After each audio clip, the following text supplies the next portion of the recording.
KPU Banjarmasin menggelar rapat pleno terbuka rekapitulasi hasil verifikasi faktual dukungan bakal calon persaurangan dalam pemilihan wali kota dan wakil wali kota tahun 2020 di Hotel Gisen Jalan Ayani Pal 4 Banjarmasin Timur, Jalan Kemarian, Senin 20 Juli 2020.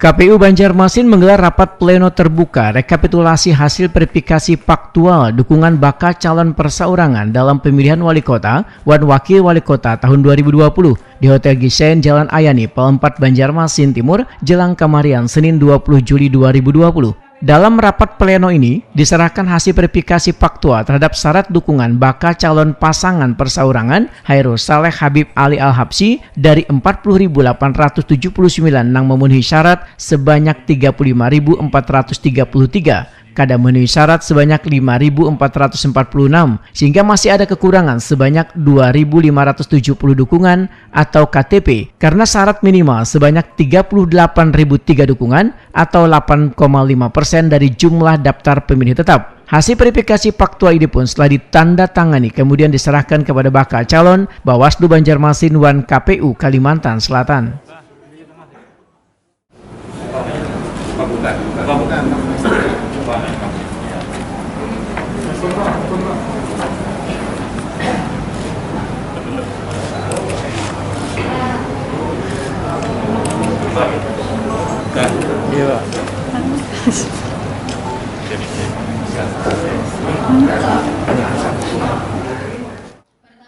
Ketua KPU Banjarmasin Rahmiati Wahdah usai rapat pleno Hetakudi Prima TV memedahkan bila bakal calon pasangan persaurangan Hairul Saleh Habib Ali Al-Habsyi kekurangan sebanyak 2.570 dukungan. Sesuai dengan aturan, bakal calon pasangan persaurangan ini, ujar Rahmiati Wahdah, harus mencari kekurangan dukungan itu dengan dikalikan 2 sehingga jumlahnya menjadi 5.140 dukungan yang harus diserahkan pada tanggal 25 hingga 27 Juli 2020.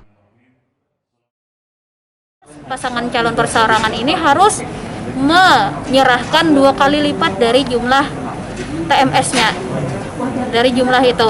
Nah, jadi jumlahnya itu adalah 5.140. Jadi harus menyerahkan 2 kali lipatnya. Dari.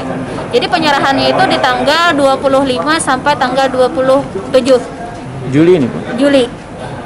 Kemudian nantinya dilanjutkan dengan verifikasi administrasi. Setelah itu runtutannya sama seperti yang kemarin. Jadi si pasangan ini nantinya harus melengkapi berkas kembali sebanyak 5.140 minimal, boleh lebih.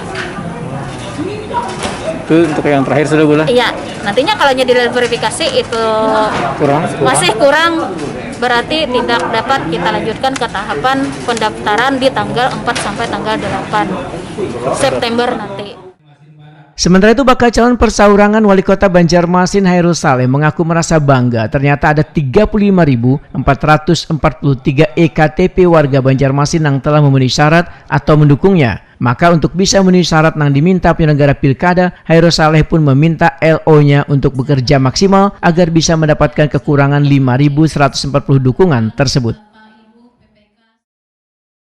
Mudah-mudahan kami dari tim kami bisa melakukan perbaikan, kekurangan-kekurangan kami akan turun lagi ke lapangan meminta ke masyarakat ya, kalau masih tidak cukup yang punya kami.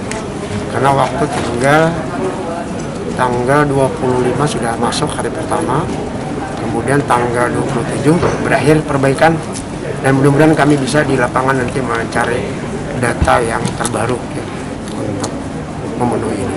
Berarti akan terus lanjut, Pak? Insya Allah kita lanjut ya, dan tim kami akan bergerak setelah ini. Komisioner Bawaslu Banjarmasin Rahmadiansah menyatakan Bawaslu dan KPU Banjarmasin juga jajarannya menemukan adanya lebih dari 1.300 orang yang keberatan atas adanya pernyataan dukungan kepada bakal calon pasangan persaurangan Hairul Saleh Habib Al-Habsyi. Itu menunjukkan bila jajarannya bekerja secara maksimal. Itu menunjukkan bahwasannya jajaran kita memang bekerja secara maksimal gitu kan, sehingga masyarakat yang benar-benar mendukung saja nanti yang benar-benar dimasukkan yang termuat dalam situ, walaupun senyatanya di lapangan banyak saja dinamika yang terjadi. Kita harapkan kepada pasangan calon nantinya juga itu kan agar menyiapkan LO mereka sehingga bisa membantu kerja-kerja jajaran pengawas pemilu itu dan jajaran penyelenggara pemilu dalam hal ini verifikator yaitu PPS agar lebih bisa mempermudah pekerjaannya itu dalam menemukan dan mendapati orang-orang yang dinyatakan mendukung beliau tersebut dengan ini KTP yang sudah dikumpulkan dan dukungan-dukungan yang sudah dikumpulkan. Jangan sampai nanti begitu didatangi orang yang tidak ada atau orang yang keberatan mencak-mencak kan itu susah, kesian. Di tengah pandemi sekarang ini kalau orang tidak tahu jangan-jangan ini dikira. Rahmadiansyah juga mengoreksi KPU Banjarmasin mengenai masalah waktu pelaksanaan jangan sampai di akhir-akhir waktu. Karena jika bisa dilakukan lebih awal, maka masih ada beberapa pekerjaan lainnya yang bisa dilakukan atau diperbaiki. Sedangkan rincian hasil verifikasi faktual untuk Banjarmasin Tengah terdapat 3.788 MS, UAN 675 TMS. Banjarmasin Utara sebanyak 6.903 MS, UAN 1.289 TMS. Banjarmasin Timur tercatat 6.192 MS, UAN 366 TMS. Banjarmasin Selatan sebanyak 9.187 MS, UAN 1.480 TMS. Sedangkan Banjarmasin Barat terdapat 9.363 MS, UAN 1.363 TMS.